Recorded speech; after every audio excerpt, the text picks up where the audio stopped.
Le chapitre 19 Les confessions d'un homme torturé. Quelques jours plus tard, Yamin me conduisit à l'extérieur de Téhéran. Après avoir traversé un triste bidonville, nous suivîmes une vieille route de caravane jusqu'en bordure du désert. Le soleil se couchait derrière la ville quand la voiture s'arrêta devant un groupe de petites cabanes de terre entourées de palmiers. C'est une très vieille oasis qui date de l'époque de Marco Polo, m'expliqua-t-il en me conduisant jusqu'à l'une des cabanes. L'homme que vous allez rencontrer a obtenu un doctorat de l'une de vos plus prestigieuses universités. Pour des raisons que vous comprendrez bientôt, il désire garder l'anonymat. Vous pouvez l'appeler Doc. Il frappa à la porte de bois et l'on entendit une réponse étouffée. Il poussa la porte et me précéda à l'intérieur. La petite pièce sans fenêtre n'était éclairée que par une lampe à huile posée sur une table basse dans un coin. Quand mes yeux se furent habitués à l'obscurité, je vis que le sol de terre était recouvert de tapis perses. La silhouette d'un homme émergea alors de l'ombre. Il était assis devant la lampe, mais je ne pouvais distinguer ses traits. Je voyais seulement qu'il était enveloppé dans des couvertures et avait aussi la tête entourée. Il était dans un fauteuil roulant, seul autre meuble présent dans la pièce. Yamin me fit signe de m'asseoir sur un tapis. Il alla embrasser l'homme gentiment, lui murmura quelques mots à l'oreille, puis vint s'asseoir près de moi. « Je vous ai parlé de M. Perkins, dit-il. Nous sommes tous les deux très honorés de vous rendre visite aujourd'hui, monsieur. »« Monsieur Perkins, vous êtes le bienvenu. » Il avait parlé d'une voix grave et rauque, presque sans accent. Je me penchai vers lui pour l'entendre me dire « Vous êtes en présence d'un homme brisé. Je ne l'ai pas toujours été. J'ai déjà été fort comme vous. J'étais un proche conseiller du chat. » Après une longue pause, il poursuivit. « Le chat des chats, le roi des rois. » Il y avait plus de tristesse que de colère dans sa voix. « J'ai connu personnellement plusieurs hommes d'État. Eisenhower, Nixon, De Gaulle. Ils comptaient sur moi pour amener ce pays dans le camp capitaliste. Le chat avait confiance en moi. » Il fut secoué d'un petit rire qui ressemblait à une toux. J'avais également confiance en lui. Je croyais à ses discours. J'étais convaincu que l'Iran tiendrait les promesses de la Perse et ferait entrer les musulmans dans une ère nouvelle. Cela semblait être notre destin. Celui du chat, le mien, et celui de tous ceux qui y tenaient cette mission pour leur raison d'être. Les couvertures bougèrent tandis que le fauteuil roulant se tournait légèrement en produisant un crissement. Je pus ainsi voir l'homme de profil avec sa barbe hirsute et une ligne plate à la place du nez. Je frissonnai en réprimant un cri d'horreur. « Ce n'est pas très joli, n'est-ce pas, monsieur Perkins ? Dommage que vous ne puissiez me voir en pleine lumière. C'est vraiment grotesque. » Il eut encore un petit rire étouffé. « Vous comprendrez facilement que je doive garder l'anonymat. Vous pourriez sûrement découvrir mon identité si vous essayez. Mais vous apprendriez alors que je suis mort. Officiellement, je n'existe plus. Mais je sais que vous ne le ferez pas. Il est préférable pour vous et votre famille de ne pas savoir qui je suis. Le chat et la savaque ont le bras long. » Le fauteuil crissa encore en reprenant sa position initiale. Je me sentis soulagé, comme si le fait de ne plus voir son profil effaçait la violence dont il avait été victime. À l'époque, j'ignorais l'existence de cette coutume observée par certains peuples islamiques. Les individus jugés coupables d'avoir déshonoré la société ou ses dirigeants se font couper le nez. Ils sont ainsi marqués pour la vie, comme en témoignait tristement le visage de cet homme. « Monsieur Perkins, vous vous demandez sûrement pourquoi nous vous avons fait venir ici. » Sans attendre ma réponse, il poursuivit.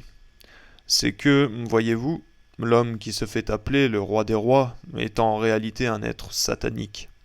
Son père fut destitué par la CIA, avec mon aide et j'en ai honte, parce qu'on le disait un collaborateur des nazis.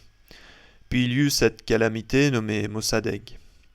Aujourd'hui, notre chat est sur le point de surclasser Hitler dans le domaine du mal, et il le fait avec l'entière complicité de votre gouvernement. »« Pourquoi donc ? Demandai-je. »« C'est très simple.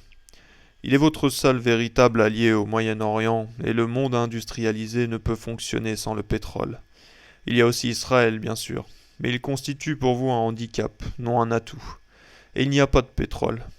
Vos politiciens doivent courtiser les Juifs car ils ont besoin de leur argent pour financer leur campagne. Vous êtes donc pris avec Israël, j'en ai bien peur. Cependant, l'Iran vous apporte la solution. Vos compagnies pétrolières, qui sont plus puissantes encore que les Juifs, ont besoin de nous. Vous avez besoin du Shah, ou du moins vous le croyez, tout comme vous avez cru avoir besoin des dirigeants corrompus du Vietnam du Sud. Voulez-vous dire que l'Iran est l'équivalent du Vietnam? Potentiellement bien pire. Voyez-vous, le Shah ne pourra plus durer très longtemps.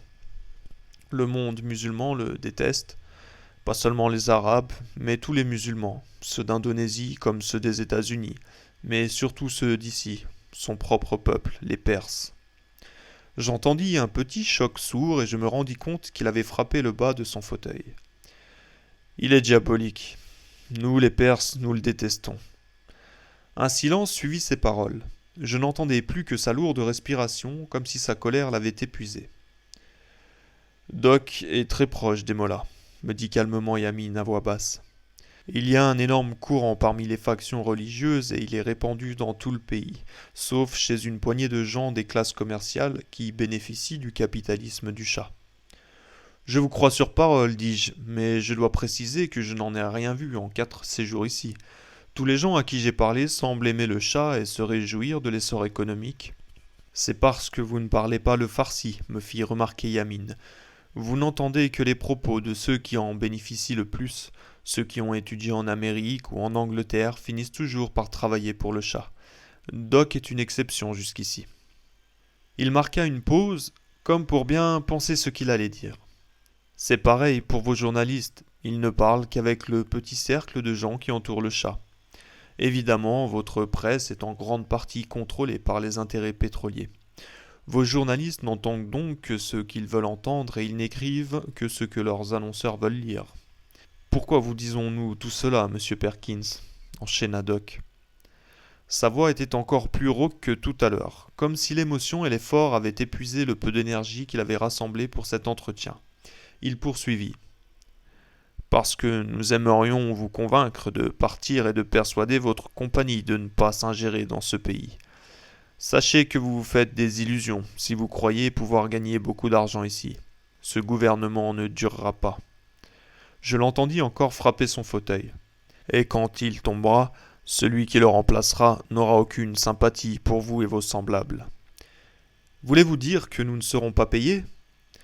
Doc fut pris soudain d'un accès de toux. Yamin se leva et alla lui frotter le dos. Quand l'homme eut fini de tousser, Yamin lui dit quelque chose en persan, puis revint s'asseoir. Nous devons mettre fin à cette conversation, me dit-il. Pour répondre à votre question, non, vous ne serez pas payé. Quand vous aurez terminé le travail et réclamerez votre dû, le Shah ne sera plus là. Sur le chemin du retour, je demandai à Yamin pourquoi Doc et lui voulaient éviter à Maine le désastre financier qu'il avait prédit. Il nous ferait bien plaisir de voir votre compagnie faire faillite, mais nous préférons vous voir quitter l'Iran. Si votre compagnie s'en va, d'autres pourraient l'imiter. C'est ce que nous espérons. Voyez-vous, nous ne voulons pas d'un bain de sang ici. Mais le Shah doit partir, et nous ferons tout pour faciliter la chose. Nous prions donc Allah de vous inspirer afin de convaincre votre Mzamboti de partir d'ici tandis qu'il en est encore temps. Pourquoi moi? Quand nous avons dîné ensemble et que nous avons parlé du projet Désert en fleurs, j'ai vu que vous étiez ouvert à la vérité. J'ai constaté que les informations que nous possédions sur vous étaient exactes. Vous êtes entre deux mondes, un homme du milieu. Je me demandais alors tout ce qu'il pouvait bien savoir sur moi.